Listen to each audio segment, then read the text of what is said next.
Hey guys, this is Victoria back to you with another review of Love and Hip Hop Atlanta Season 10, Episode 6, called Shape Up or Ship Out. So we start off where George Floyd's murderer, we're not going to say his name, is found guilty. So everybody's happy about that. Not much else to say on that. So we're going to move on to Rashida and Kirk. I guess she has a surprise for Kirk. Um, they walk in the shop and pretty much she's like, surprise. I guess she was getting some work done in the shop while he was away in New York. And he's just like, that's it. Because I guess she was, putting price tags on some items and putting some items out or whatnot. So he was like, I was expecting her to have everything done. She's Rashida. I know she be, doing her thing. And she's like, what do you mean that's it? Like that, it's a lot of work. And I'm pretty sure for a shop, if you're doing it by yourself, it is a lot of work. And plus, she's probably, like she said, she was supervising the whole bistro and everything while he was gone. So I give her props, Kirk. Like, stop, y'all. I just feel like with them, they're just doing too much. Like I said, everybody's talking about this season is like very slow. It's like not surprising or interesting. But I mean, I guess they got to fill in the time. So, anyways, they're talking.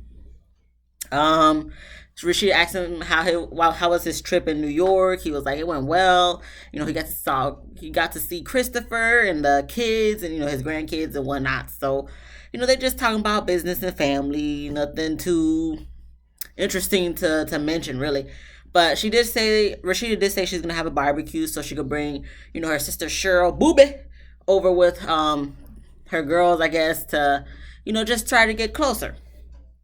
And I think she talked about something like another surprise she got for Kirk. We're going to see what that is when that time comes. So we move on to Erica, Safari, and Sapphire. They're at a park. And, they're talking about their same old issues. So Safari was saying in his confession that he's trying to be there for Erica. It's just pretty much back and forth. You know how toxic couples are. So he talks, Erica asked him how was his trip to New York and seeing his mom. And he explained that, she was happy that they're having another kid for the most part and telling her about the little riffraff between him and Erica and pretty much how his mom was disappointed that they're just posting their personal business on social media. So Erica was like, our personal business or like we're posting that or you are? Erica, you was doing some of it too. Like some of the stuff we be finding out is because of you. Okay, so Safari's not the only one to blame here. Okay, you are too. But pretty much, Safari apologizes to Erica for posting their business on social media. Erica, I guess she kind of accepted it, but she was just like she needs things to change. So how Erica's just the type of person who just gonna always try to act like like she's hard to get even though he got her. He got you. You got two kids by this guy at this point. You married to this guy, so I mean, how much more hard you got to play to get? I mean, I don't know. I mean, we know Safari's fuck nigga for the most part, so I get it. But at the same time, you married to the guy, girl. Like at this point, just accept the apology and just move on with y'all lives. So we move on to Yandy having a photo shoot for her skincare. She mentioned the name. I didn't write it down because it's not like I'm gonna buy it. So her kids are in the photo shoot. You know what I'm saying, including her daughter Infinity. So Yandy's talking to Mendes. It's like, cause they step away. She's talking to him about Infinity and how she don't know what they're gonna do. While Mendices is sitting there, or actually standing there, with a plate of fruit salad that he's eating with a spoon, and he just looks so unbothered. Like he looked like he didn't even want to talk about Infinity. Like he's probably just like, I know I'm probably doing this for the contract for Love and Hip Hop, so we could get our checks, But he's just probably like, I'm over talking about Infinity. Like let's talk about us or something, right? So he seems so annoyed. And he's just like, look, this is what we're going to do. Because, he was just eating them thing like, all right, like, I'm just going to say my little 2 cents and that's it. And we're going to see he's more of a fuck nigga than we thought at the end of the episode. So he's just like, look, we're going to get her an apartment for 2 months. You know what I'm saying? And she got those 2 months to find a job to figure it out so she could take over the payments and stuff. So I guess Yandy was like, so we're going to be paying for her for the 2 months? Mendici was like, yes, we're going to be paying for her for the 2 months and, see what she does with that, get her own job so she could be independent, whatnot, whatever. Cool. So I guess Yandy, Yandy going to go with whatever Mendici say because, Mendici's calls the shots. Even though that's Yandy's, I'm about to say foster daughter. I'm so sorry. Because, no. At this point, this is your daughter. This is not even foster daughter. Yes, she became your daughter through like foster care or whatnot, but it's your daughter at the end of the day. So she gonna go wherever Mendici says, even though that's your daughter. We're gonna talk more about it later in the episode. Anyway, we move on and we get to Carly's birthday. That she says Lamar hosted, her party on a boat. But me and Spice need to be friends because we was both saying the same thing on the side, like, oh, you sure it wasn't just you who planned it, Carly? Because you saying it was Lamar, but you probably just planned it for yourself because we know how Carly just likes to be dramatic with a lot of stuff. Jock seemed a little bit pressed to me, my personal opinion, about Carly and Lamar. He's like, they're not even the same height. They two different heights. And when even Mendici said a little something about it, I didn't write that down. But Jock seemed a little bit pressed to me, but in my head, I'm like, dog, you got your fiance. My question is, when y'all gonna get married? I know y'all had the whole, we had the whole COVID pandemic thing going on, but at the same time, time's a ticking. You guys been engaged for like a couple of years now. So, like, either you gonna do it or you not.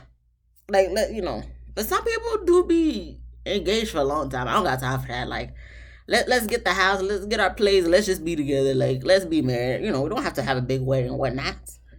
Because what's more important, But, to each their own. So the party's going well. You see them posting from their own little Snapchat or Instagram, dancing and whatnot, having a good time. Carly brings her daughter because in the family reunion, her daughter says she don't care about the money. She just wants to spend time with her mama. So Carly's like, all right, we're going to spend the time. So I'm going to spend time. We're going to spend time. We're going to spend time. So Jasmine sits down with Lamar to see how he is, to see what his intentions is for her mom and whatnot. Because ever since, Arkansas Mo, she's just like, she got to see what the next guy going to bring to the table. So I guess when she was talking to him, she was kind of feeling him. She was like, okay, she likes him, thinks that he's good for her mom or whatever. So we move on to, let me read my notes. I just lost my train of thought.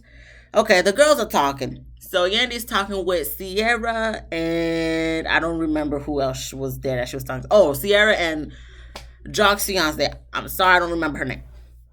But telling them pretty much about the whole Infinity situation with her daughter. And she's just pretty much explaining it, but then Sierra was just like, okay, well, I can understand where Infinity is coming from, She just feels abandoned, with her mom, her like biological mom, and now since you're her mom now, she feels abandoned by you. So then Yandy's just like, am I wrong for wanting like peace in my house? I feel like I'm walking on eggshells. Hence, that's the exact same thing Mendici said. So you're just repeating exactly what Mendici said. This is how I know this is Mendici talking through you. So she's just like, I feel like I'm walking on eggshells, and am I wrong for, wanting to put her somewhere else so I can have peace at my house? And then before it goes to the commercial break, Sierra was just like, yeah, a little bit. So we get back from the commercial and picking up where we left off from the previous commercial break, before we went on commercial break. And Candy's just like, but she just wants her peace. Whatever, Yandy. At the end of the day, you're going to go with whatever Mendici says. So at this point, who cares what your real feelings are? Because you're just going to go with what Mendici says. So by default, yes, you're going to look in the wrong. Okay? And we obviously, I'm just going to save all my opinions and thoughts for the end of the episode when it actually goes down. Because I got to say something to Mendici's and to Yandy. So we move on in the party. In the confessionals, when I'm looking at Jasmine, I'm just like, dang, her boobs are sitting high, but it doesn't look good. Like, when she's natural without, like, the push-up corset or whatever that she was wearing in the confessional, it looks nice. It looks natural, but obviously you can tell it's fake in the confessional. in her confessional. I'm just like, girl, you just look a little stuff. Like she looks uncomfortable, and I'm just like, girl, let your titties hang down a little bit. You know, it don't gotta be all the way up here. Like let it just rest at its natural place it's supposed to rest at, because it's already probably high because of your uh augmentation. You know what I'm saying? So just everything gotta be up to the chin, okay? We don't, just let it hang loose a little bit, let it breathe. But anywho, what else happened at the party that was worth mentioning? Talking about, I think that was pretty much it. Then it came up with the whole, I guess at this time when they're doing the Love and Hip Hop. This is, I guess, when Couples Retreat was airing. Not that it was that far apart anyway. But this is, I guess, when Couples Retreat was airing. So I guess the little clip where Mendeecees was pretty much saying he don't know if he would have, stood by Yandy's side if she went to jail for them years. So, it went viral on the Shade Room and all that, whatever. So Jock and Kirk was talking to, wait, was it Jock and Kirk? No, Kirk wasn't there. It was it Jock and Lamar? So, some people was talking, okay, to Mendeecees, and Yandy was talking with Spice. Spice was like, that was stupid, stupid, stupid. Even Jock was like, that was the wrong answer, my guy. Like, to be saying all that, that was the wrong answer. And Mendeecees was, what excuse Mendeecees? He just gave some excuse, like he been given since it went viral. At the end of the day, Mendeecees, you wrong for that. Yandy, you stupid for that. Just like Spice said. Spice didn't want to say it to her face. I feel like low key, Yandy, you stupid for that. Mendeecees, you stupid for that. You should just lie, bro. Okay, you should just lie, bro. Like whatever. I already said all I had to say when I reviewed Couples Retreat. So we gonna move on from that. So they sing Carly happy birthday. Whatever. To me, at the end of the day, that whole scenery birthday party seems so fake as hell to me personally. So that's about it. We're gonna move on. We get to the cookout with Rashida. It was Rashida, Kirk, Charlene, Rashida's mom, Cheryl, Rashida's sister, and Cheryl's two daughters. I didn't get their names. So it seemed kind of awkward. Like all their family interactions kind of seem awkward to me. And they're talking about holidays. I don't know who brought it up, but they were talking about holidays, okay? Pretty much someone said something to the effects of, I guess, that, they don't be seeing them for the holidays. Like they don't see them they haven't seen each other in a long time, and they don't even see each other for the holidays. But, even in the confessionals or something, Rashida was talking about she hasn't seen her nieces. There's been a riffraff because they're pretty much like their mom. They're a mooch too. So Rashida was like, for holidays, they don't come because they chose not to come. It's not like they were invited. So pretty much, Rashida tells them that, and then one of the nieces was like, "Oh, we didn't know," and Rashida was like, "Well, you should have asked your mama, because I guess she invited the girls through the mom." So then the other niece was just like, "Oh no, I chose not to come." Because what she said, Rashida, she came at her or yelled at her, something like that, something to the effects of that. And Rashida was like, "Yeah, I probably did." So that's when she addresses the issues about their mooch. Anytime you try to talk to me is for money. And then I guess there was one instance where they said something, they lost a check or something, but on social media, they blowing money. Okay, they mooch. Just call it for what it is, Rashida. They mooches, okay? Whenever somebody in the family got money, there's people that's gonna be like, okay, give me a piece of the pie. I already talked about this, okay? Sometimes you just gotta cut them off. I understand that's blood family. That's your sister's daughters, but your sister mooch too. So, at the end of the day, they just need to focus on working out their own personal lives and getting their money how they see fit. Okay, they need to bring up their own money.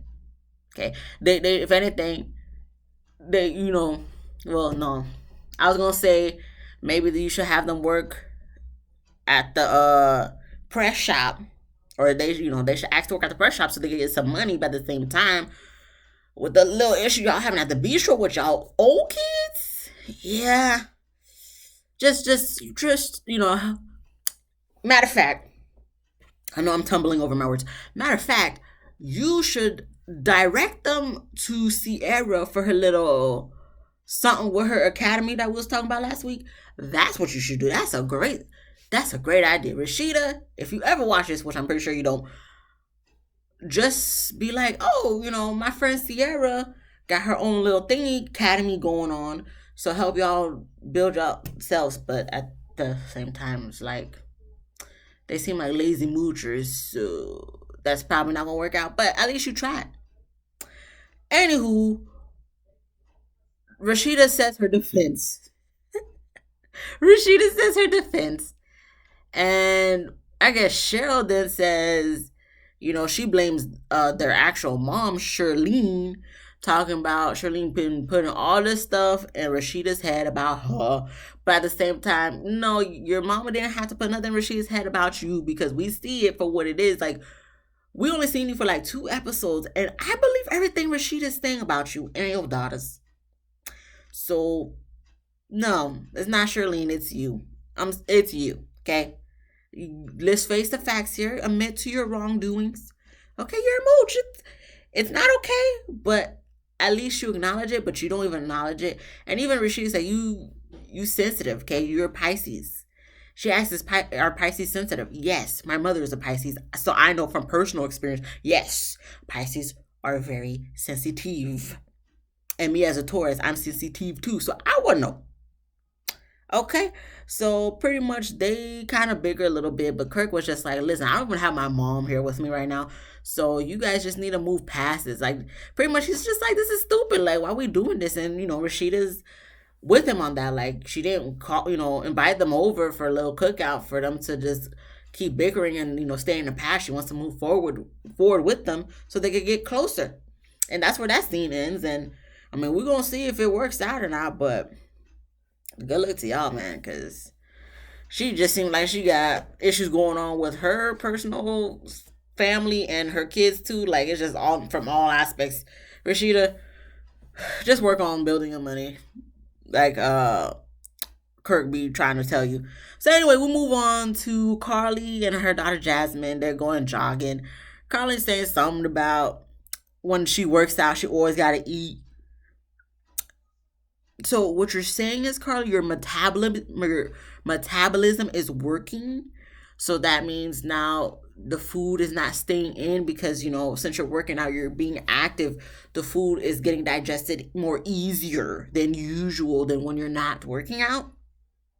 So she says she just eats when she works out because she's going to burn it anyway. I ain't no fitness coach or, nutritionist, so I don't know how that works. But I mean, if it works for her, that's, I guess, to each their own. But, I don't think I don't think that's a recommended thing. But, whatever, Carly. She just be saying stuff just to have us talk about it. But anywho, they stopped to talk. I guess Jasmine's about to graduate college, I believe. And Carly asked Jasmine if she's gonna invite her dad. Jasmine was like, no. Because pretty much once her dad got out of jail, he never was there for her. So she's like, why I'm going, like, no, ever. She's grown anyway, so forget her daddy. So then I guess Carly chose that time to explain to Jasmine why when she was little and younger, why Jasmine had to stay with the mom. Well, with Carly's mom, so Jasmine's grandma.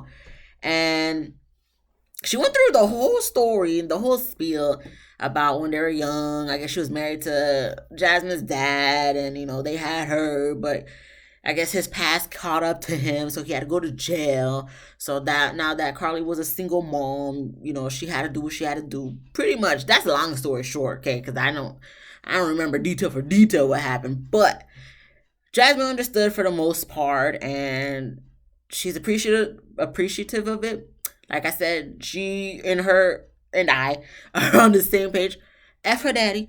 And she's just doing her, and she's talking about She likes not Jasmine. Jasmine saying she likes Lamar. He seems like a cool guy. Asking her mom, how's that going? Her mom was like, oh, we're just taking it slow, They're just, did she say they're just friends or talking or something like that? But pretty much like nothing serious, They're just, seeing how things go. And that's when Jasmine apologizes to her mom, Carly, for not being there for her when she went through the whole divorce with Mo, because she know that it tore her mom apart. Her mom was calling her probably day and night because she had no one else to talk to and whatnot. So she cries. Carly cries. Carly says in a confessional that she really appreciates it and stuff. So I guess a little sentimental moment between the mom and daughter, but to me they're both, emotional, sensitive people too. So it was a little cute, but at the same time it's like, this is like the same thing we saw a family reunion. So okay. We move on to Safari, right? Yes. Okay, so Safari's mom Shirley comes to visit Safari and his little family in the White House, as he says. And pretty much they go outside to talk because it looks like they do a lot of their social interaction outside. I don't know if it's because of COVID and the pandemic, but in my head I'm just like, it looks like it might be a little bit hot outside because, they was eating fruit. I guess it's fruit season, or for this episode it's fruit season. So they're outside talking, but in my head I'm just like, okay, it looks a little hot outside. Can we have some food inside the house? Can we be inside the house while we socialize? This is your mother, for goodness sakes, guy. Like, I understand everything white, so you probably don't want to mess stuff up, especially since your daughter's eating like watermelon and stuff. But at the same time, like, that's what kids do. Like, can we go inside? I'm hot just looking at y'all outside. Even though it's a nice set. Okay, anywho, we're gonna move on before I just keep going on ad-libs. So, pretty much they talking about the baby, he tells his mom it's a boy, that the curse is broken, whatever. And she asks what's the name gonna be? Is it gonna be Safari? Because Safari's all obsessed about himself. And he's just like, oh yeah, because she said Safari. He was like, straight Samuels. So probably most likely is a junior. He tells his daughter Sapphire to do it, and I don't know what she said, but it was cute to me anyway. And so he just decides her to, take her inside the house because she probably sweating bullets outside too. Because like I said, it looked hot. So then I guess Shirley and Erica was starting to talk, and pretty much Shirley at the end of the day, she's here for her son, settling down, having a little family. So she likes Erica. She's here for the relationship, and she just wants them to get on the right page and just move forward and be together. And pretty much Erica likes Shirley and says, she didn't say it, but in my head, I interpreted it that way. She wishes Shirley was like the mom she never had because she didn't have a good relationship with her mom. She doesn't have a good relationship with her mom right now. And pretty much like her mom doesn't come around like how Shirley does. And I'm pretty sure Shirley is the type of mom that checks up on Safari, checks up on Erica, see how the kids are doing. And I'm pretty sure she even checks up to see how Erica's firstborn is doing, even though that's not, her blood grandkid. So that's not how her mom is like. So pretty much Erica got emotional about that, which was to be expected. And, Shirley's there for her daughter-in-law. Okay? Pretty much Shirley's the opposite of her own mother, and she appreciates Shirley for that. So we move on to, I guess this is not the main event of this episode, okay? I'm just waiting for the next episode. But we get to Yanni, Medesis, and Infinity, and they in the house, they chilling. I'm trying to figure out why Medesis got a dang old hat on. From the looks of it, at this time, this is nighttime when people are winding down in the house, looking like they about to go to sleep because Yandy got her pajamas on. Infinity kind of looked like she had her pajamas on. And Desus looked like he was dressed like he about to go out with Scrappy and them for the night. Because, Scrappy be leaving Bambi by herself at the house too. So he looked like he was about to head on out because, he got the whole fit. He got the shoes on and everything. So I'm just wondering, like, man, this is where you better go. Please let us know. So they talk. Andy chilling. Mandy just walks in and saying, "Oh, they should go to talk to Infinity. This is the time because it's like if they don't do it now, when they're gonna do it." So I think Mendices and Andy pretty much both said they just want to get it over with. So they go to Infinity's room to talk to her. Excuse me, her door is wide open, by the way. So they knock, and she's like, "Yes, who is it? Like, you already got a producer in your room watching you comb your hair, girl." But I guess you're supposed to act like the cameras ain't there, even though it's like it's there. So I know who. Even Yandy was like, it's me. Who else is gonna be? So pretty much her and DC's come in to talk to her, have her sit on the bed and whatnot. And they're explaining to her about her being there, something like that, baby steps. And Infinity, takes the initiative to apologize for all her wrongdoings and stuff. And, I guess she wants to make this work. So then that's when Mendices and Yandy was like, "Oh, now you're just about to make it harder for what we're about to do." So like I felt like Infinity was kind of like bracing herself to see what they was about to say, and pretty much, I guess Yandy was doing most of the talking, but this is when Mendices finally spoke up and was like, "All right, we're about to get you an apartment, you know, for you to stay in for 2 months, and in those 2 months, you're gonna have to find a job and become independent, do you, okay?" And I already seen from her reaction it was not gonna go well because that's when it goes on commercial. So the commercial comes back and she's just like, she appreciates that they want to do that for her and stuff, but she isn't ready because she doesn't want to be isolated. So then, she starts crying. Okay. And of course, Yandy already feels some type of way, already feels bad for like what she's doing because she's like, she was asking herself if she, making the right choice and decision to do that. But of course, since she had Mendices backing her up, she felt like she was okay in doing that because she's going with whatever Mendices wants. So like I said, Infinity starts crying. So that makes Yandy emotional. So Yandy starts crying. So then I guess Mendices got weirded out. So he's just like, all right, I'm just gonna head on out. I'm gonna let y'all, do the talking. Pretty much this nigga said, peace, deuces, I'm out. Walks out, and Yandy is looking at him like, "You about to leave me here by myself to deal with this?" And even in the confessionals, the producer asked Mendices, she's just like, "So, did I write it down?" Asked Mendices if it's Yandy's mess to clean up by herself, and Mendices says, "Absolutely."